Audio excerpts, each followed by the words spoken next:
Welcome to Math with Professor V. This is video lecture for section 3.4 for business calculus on the definition of the derivative. And before we jump into the definition of the derivative, I want to just do a quick recap of what we covered in the previous lesson. So remember, we went over rates of change, and one important observation was that when we were looking at the definition for the average rate of change of a function, which the formula is given here, average rate of change from A to B, we observed that that was equal to the slope, or m, of the secant line. It equals the exact same thing. So we drew this function here, labeled 2 points A and B, and then when we computed the slope of that secant line, secant comes from the root secare, which means to cut, so it cuts through the curve. Then the slope of that secant line we can compute, and it's the same as the average rate of change from A to B. Then at the end of the lesson, we started talking about instantaneous rates of change. So this is where we're going to make a connection now between instantaneous rates of change and the slope of the tangent, not secant line, to a curve. So let's see what's going to happen here. The tangent line of a graph of y equals f of x at the point a f of a, notice only 1 point, not 2 points, is the line through the point having slope limit as h approaches 0 of f of a plus h minus f of a over h. If you'll remember, this is the same formula that we used to compute the instantaneous rate of change at the end of the previous lesson. And remember, the big difference was instantaneous rate of change is at one instant, at one moment. So you only have one given x value to work with. When you're talking about a secant line or an average rate of change, it's from one point to another. So you're given two x values from A to B. Now, let's make a connection as well between slopes on f of x, namely that of the tangent line and that of the secant line. So remember, we had another version of this picture.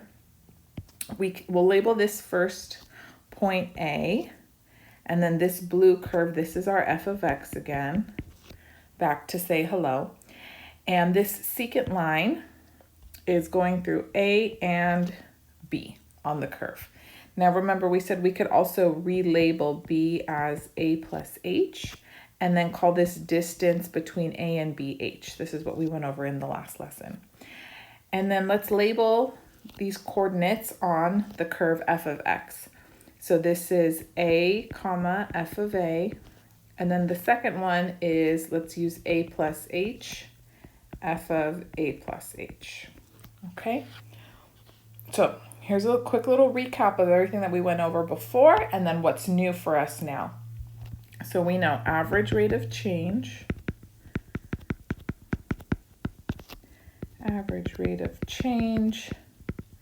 is equal to the slope of the secant line.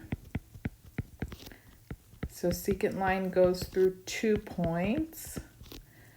We can indicate that by writing m and then put the little subscript SEC for secant. And then that's going to be f of A plus H, y2 minus y1 over, if I subtract the x coordinates, I'll have A plus H minus A, and then we're left with f of A plus H minus f of A over H. That's slope of the secant line. Then we talked about, okay, what if we wanted the instantaneous rate of change? Well, now the new thing that we're introducing is we're saying that's equal to the slope of the tangent line to the curve, the tangent line at x equals A. And so we're going to indicate that by writing m tan. And how do we now compute the slope of the tangent line instead of the secant line? Well, notice the tangent touches the curve just at that 1 point at A. So basically what we want to do is start with our secant line, and then I want to move this second point, A plus H, closer and closer and closer to a by taking the limit as h approaches 0. You'll notice if I move this point over here and I make a new secant line, that slope is going to be closer to the slope of the tangent line, and then I can move it even more, and then I can move it even more, etc., etc. So how do I find the slope of that secant line? Making h approach 0 is the same as bringing b close to a. In other words, make h approach 0. That's how we compute the slope of the tangent line. So naturally, we're in calculus, we're going to take the limit as h approaches 0 of this exact same quantity that we have already right here. F of a plus h minus f of a over h. So here's the big thing to keep in mind. Average rate of change, slope of secant line, no limit, no limit. Instantaneous rate of change, slope of tangent line, same formula with a limit. Okay, if you can keep that straight, you're in business. And also let me erase this little mess because I think it just kind of makes the picture ugly, but you hopefully get the idea. Yes, the tangent line slope is obtained by taking the limit as h approaches 0 here from the secant line. This is a plus h. Let's scoot it, scoot it, scoot it closer, closer so we can approximate. And once we compute the limit, we'll have the exact slope of the tangent line. Now, sometimes the limit doesn't exist. So if that's the case, then there's no tangent at that point. And we'll talk about when that happens at the end of the lesson, okay? Very good. So here we go. Let us look at an example just to kind of get the ball rolling. So consider the graph of f of x equals 6 minus x squared. First, let's find the slope and equation of the secant line through the points where x equals -1 and x equals 3. So these are basically the values of a and b. And the slope of the secant line is the same as the average rate of change. So I'm just going to take f of 3 minus f of -1 over 3 minus -1. Let's compute those function values first off to the side. So let's see, f of 3 is 6 minus 3 squared. That's 6 minus 9, so -3.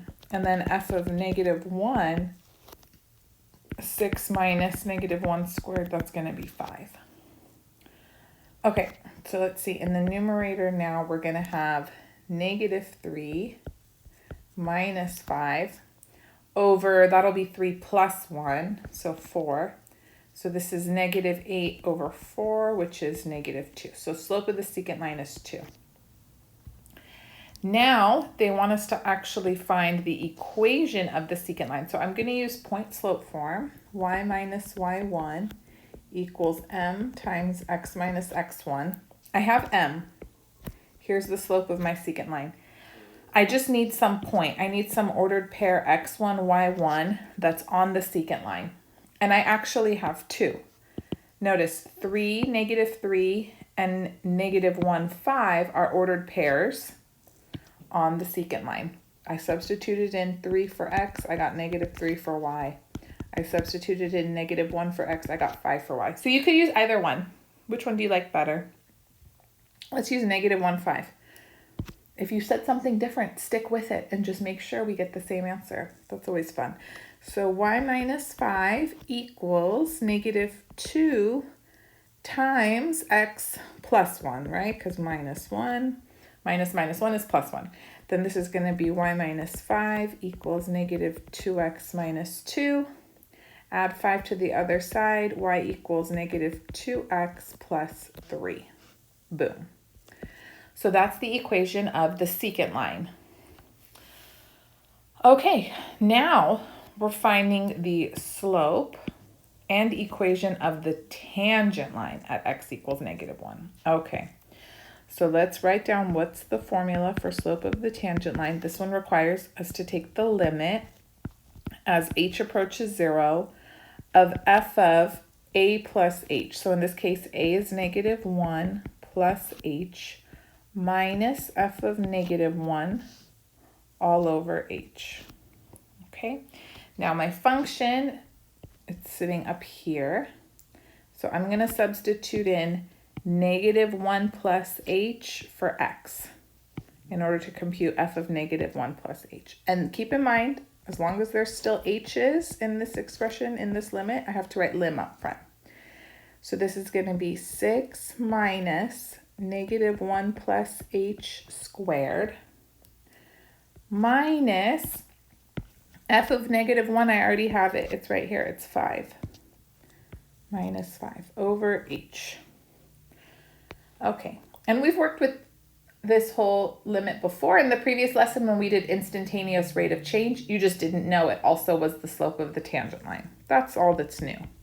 So we have limit h approaches 0, 6 minus, if I square negative 1 plus h, it's going to be 1 minus 2h plus h squared minus 5 over h. So this is the limit as h approaches 0. Let me distribute the negative.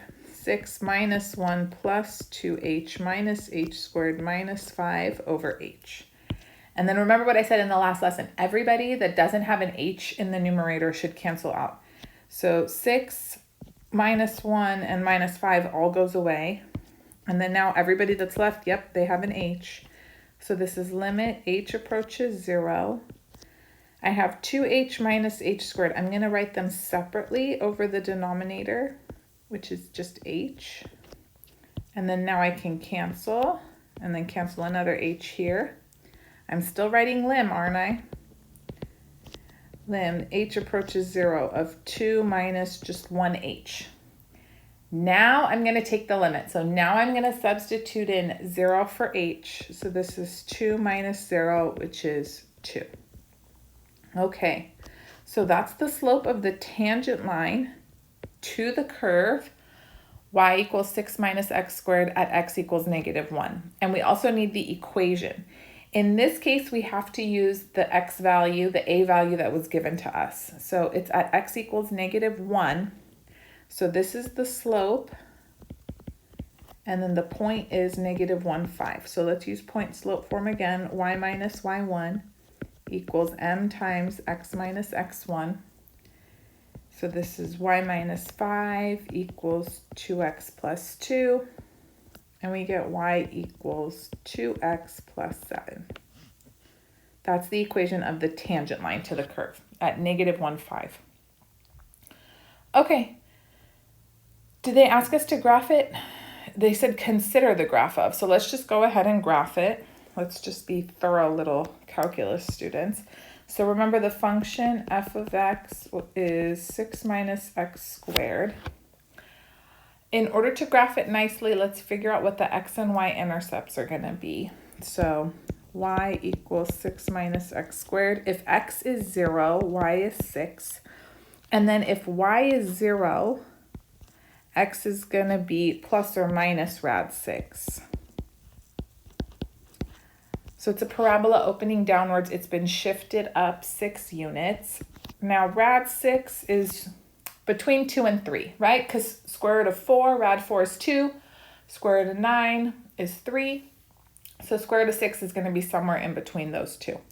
So let's draw f of x. I'll do purple. 1, 2, 3, 4, 5, 6. I have the x-intercepts. And then also don't forget earlier when we got the secant line, we had a couple more points that were on f of x. 3, negative 3, negative 1, 5. Let's add those in there. So 3, negative 3, and then negative 1, 5. And then I know it's symmetric with respect to the y-axis. So I'm going to reflect these points. That way I have a nice set of points to graph. That one. And then let's do plus or minus rad 6. So 2 and a wee bit more. Negative 2 and a wee bit more. So this is 6 minus x squared. Don't forget to put arrows. Okay, now let's graph our secant line. Do you remember the equation of the secant line? I'll remind you. It's y equals negative 2x plus 3.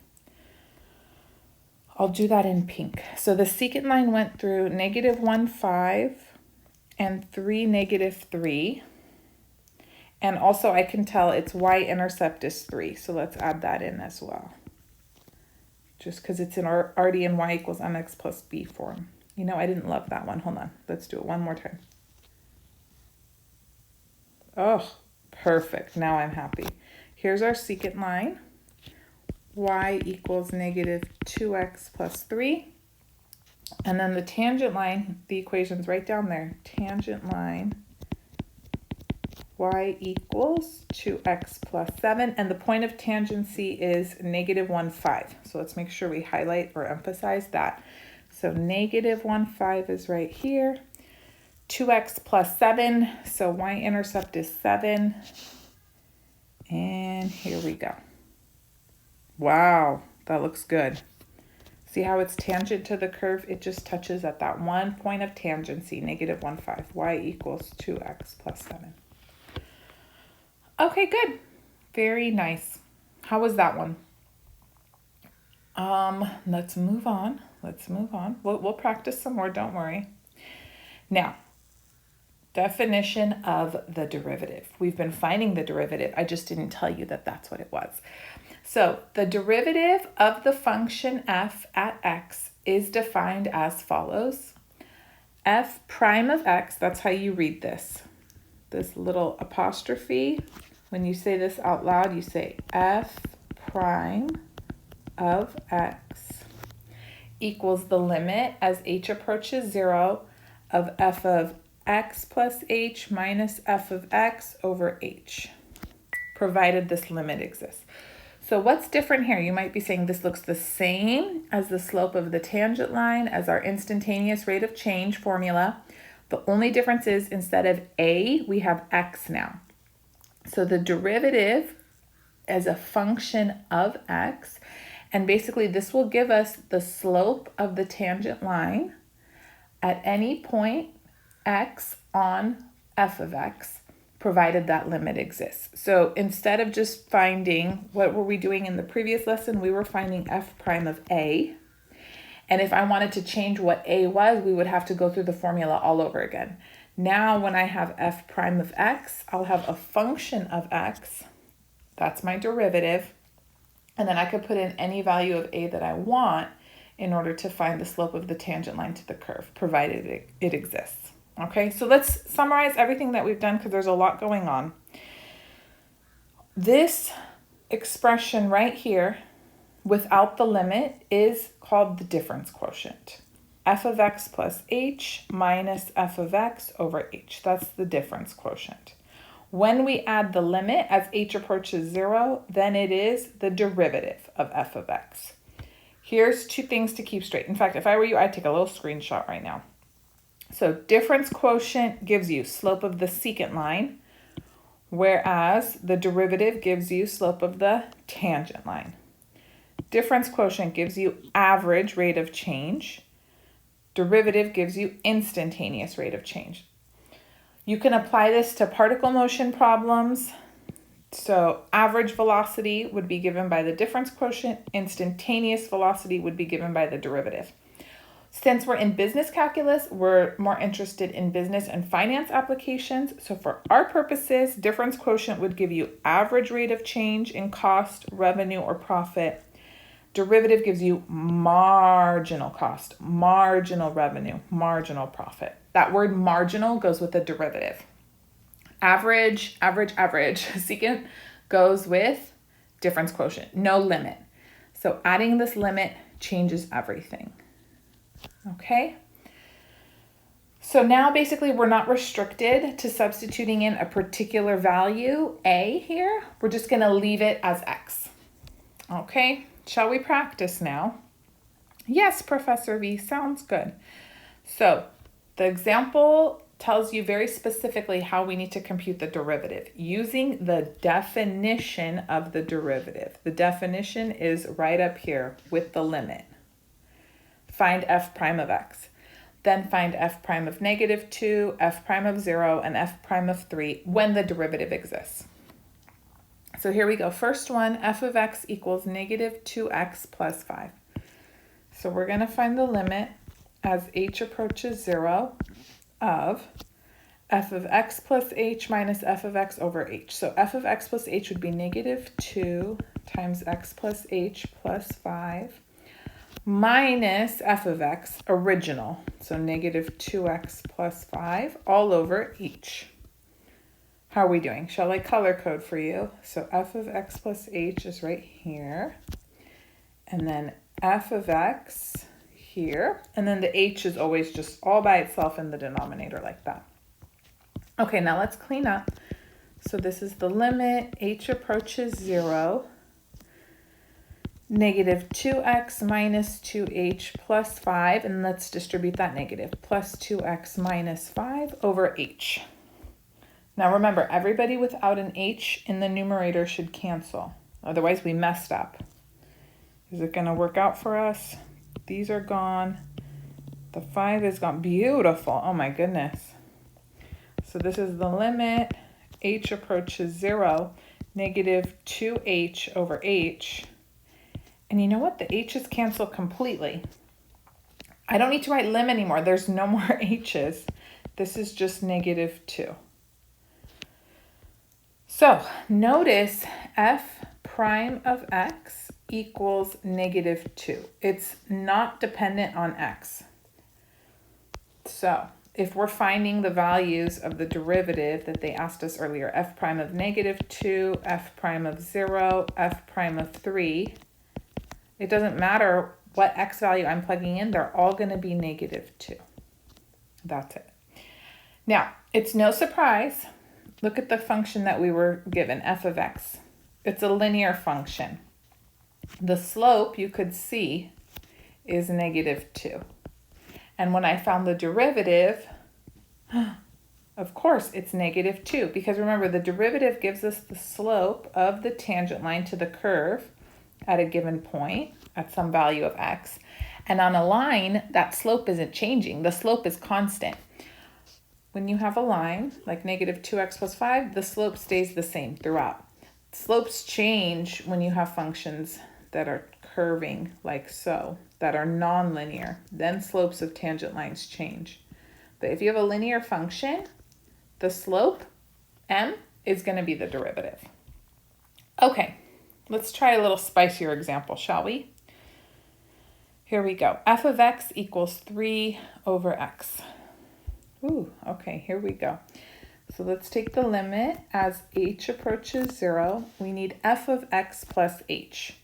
So substitute x plus h where x is. That's in the denominator. Minus f of x over h.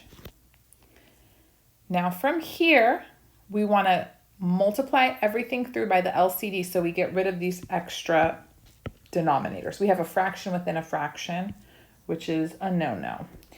So the LCD is x plus h and x, and you have to multiply everybody by that. You have to be fair. This will distribute across the numerator. So now we have the limit as h approaches 0. When I distribute x plus h times x to this first term, x plus h cancels. So all I'm left with is 3x. Minus, and then now when I distribute to 3 over x, the x cancels. This will cancel, but I still have 3 and x plus h, yes?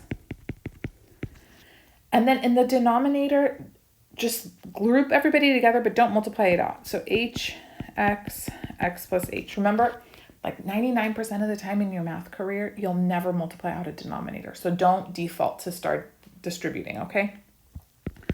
Let's clean up some more. So limit h approaches 0. We have 3x minus 3x minus 3h over hx times x plus h. 3x cancels. That's beautiful. So now we have the limit as h approaches 0, negative 3h over hx times x plus h. So yes, this h cancels. And then we're in the home stretch. We need the limit as h approaches 0 of -3 over x times x plus h. So remember, for this case, we're not going to get a number as our answer for the derivative. We're going to get a function of x. And I'm just going to go ahead, substitute in 0 for h. So I'm not going to write lim anymore. I have -3 over x times x plus 0, which is just x. So this is -3 over x squared. Woohoo! So we can summarize. This means f prime of x is equal to -3 over x squared. Okay, and then remember in the beginning of the problem they asked us to evaluate the derivative at various values of x. We need f prime of -2, f prime of 0, and f prime of 3. So f prime of -2, that's going to be -3 over -2 squared, that's -3/4. F prime of 0, that would be -3 over 0 squared, that doesn't exist. And then f prime of 3 is -3 over 3 squared, so that's just -1/3. Good? Excellent. Now, I have one more example. It involves square roots, radicals. If you need more practice after this last example, using the limit definition of the derivative, I have another video where I just work through more exercises. I didn't want this video to be too long, but if you want to check it out, I'll put it in the description. Okay, here we go. So we need the limit as h approaches 0, f of x plus h. Hold on, why is that so crooked? That's going to be -3 radical x plus h minus f of x, so -3 rad x over h. Let's clean up as much as we can. So this is the limit as h approaches 0. We have here -3 rad x plus h plus 3 rad x over h. Now, when we're dealing with radicals and we're trying to find the limit, a common technique, and I think we've gone over it once before, is to multiply by the conjugate of the radical quantity. So I'm gonna, before I do that, let me take out this -3. It'll make life a little bit easier. So we have limit h approaches 0. If I take out a -3 from the numerator, I have rad x plus h minus rad x, yes, over h. And then the conjugate of this quantity is going to be these same two terms. I'm just going to switch this to a plus sign instead. Okay, so I'm going to multiply both the numerator and denominator by rad x plus h plus rad x. Rad x plus h plus rad x. And the whole point when we multiply something by its conjugate is so that we can end up with a lovely little difference of squares. So let me just remind you here, when you have a minus b times a plus b, we have a squared minus b squared, right? A difference of squares. So watch how that's going to help us out here. So now we've got lim, h approaches 0. Leave that -3 out front. I'm going to multiply rad x plus h minus rad x by rad x plus h plus rad x. And so see how we're going to end up with rad x plus h times rad x plus h. That's just going to give us x plus h. That's a squared minus rad x times rad x, which is just x. And then we have no radicals left in the numerator. Perfect. H times rad x plus h plus rad x is just hanging out in the denominator. Leave it there. Okay, very good. Now these x's cancel out. Hooray. And then we have the limit as h approaches 0. Just -3h now in the numerator. And then h times rad x plus h plus rad x in the denominator. And then I can cancel out h finally. And in the last step, I am actually going to take the limit. So I am going to substitute in 0 for h, so I don't need to write lim anymore. I'm just going to have -3 over rad x plus 0 plus rad x. So in the denominator, I just have rad x plus rad x. Those are like radicals. So we can add them just the way we add like terms. This will be -3 over 2 rad x. Woohoo! We made it. And if dealing with radicals multiplying by the conjugate was tricky for you, you need more examples, then go to the description. I have that video with more problems linked in there. So just to summarize, f prime of x was equal to -3 over 2 rad x. And then let's go ahead and evaluate the derivative at the x values that they gave us in the beginning of the problem. They wanted us to find f prime of -2, f prime of 0, and f prime of 3. Well, f prime of -2, that's not going to work because that'll end up being -3 over 2 rad -2. So it doesn't exist. I wouldn't even put an equal sign. It feels wrong. F prime of 0, same thing. That'll be -3 over 2 rad 0. That doesn't exist. And then f prime of 3, this one we can do. -3 over 2 rad 3. Let's rationalize because it'll simplify. So if I multiply top and bottom by rad 3, then I have -3 rad 3 over 2 times 3. And then I can cancel. So I'm left with negative rad 3 over 2. Now, if you'll remember our original function, f of x, whose derivative we found was -3 rad x. And if you'll remember, domain for a radical function with even index is 0 to infinity. So the domain of the derivative will always be either a subset of or the same domain as the original function. What do I mean by that? Well, obviously I can't plug in anything negative to my function, so it's no surprise that we're also not allowed to plug in negative numbers into the derivative. Interestingly, we are allowed to plug in 0 to the original function, right? Square root of 0, 0, that's defined. However, it was not defined in the derivative because that 0 ended up in the denominator. So if you are more interested in this topic, then head to the Calculus 1 video lectures playlist where we compare the domain of f with the domain of f prime. And like I said quickly earlier, and I'll repeat myself one more time, the domain of the derivative is always a subset or the same as the domain of the original function. It will never include more values than the domain of the original function. Isn't that interesting? Okay, so let's talk a little bit about the existence of the derivative. As we notice, sometimes that limit doesn't exist. We can't compute it. And so here's a little summary. The derivative exists when a function f satisfies all of the following conditions at a point. First, f has to be continuous. Second, f is smooth. And third, f does not have a vertical tangent line.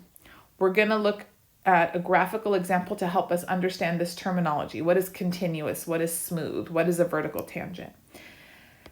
So the derivative does not exist when any of the following conditions are true for a function at a point. So if f is discontinuous, and remember we have that 3-part definition of continuity, so the function has to be defined, the limit has to exist as a finite number, and then the function value has to equal the limit.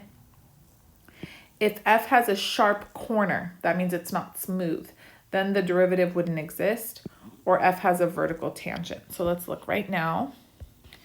You see these 2 points here? These are sharp corners. Another name for sharp corner is a cusp. It's not smooth there. And so no tangent line is possible. If you notice too, it's impossible to draw a tangent at this point. It would be like a floater. That's not tangent to the graph. No way, no how. Another place where the derivative wouldn't exist is right here at x3. Notice the function is not continuous here. The limit does not exist at x3. The limit from the left doesn't equal the limit from the right.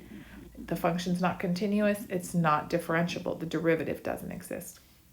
Here we have where the function is not defined at all. The limit approaches infinity, so the derivative wouldn't exist. Here we have a vertical tangent, so not a vertical asymptote like over here. At x5, we have a point where the graph gets very, very steep and the tangent would be a vertical line. So the derivative does not exist there. And then at x6, the function is not defined. The limit exists as a finite number, but since the function is not defined, then the derivative doesn't exist again.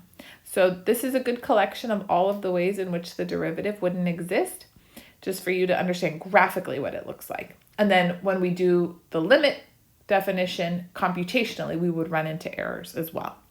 Okay, so that concludes the lesson. Hope it was helpful. Don't forget to give the video a thumbs up, subscribe if you haven't already, and then stay tuned. I'm going to be making lots more business calculus lectures in the coming weeks. Hopefully I'll get it all done soon. And if you need to review any topics or you want to dive deeper into pure calculus, then check out the rest of the videos that are on my channel, all organized into playlists. You can also follow me on Instagram, TikTok, Math with Professor V. Thank you guys so much for all your support, your comments, your feedback. It really means so much to me. I love you all, and I'll be back sooner than later. Bye.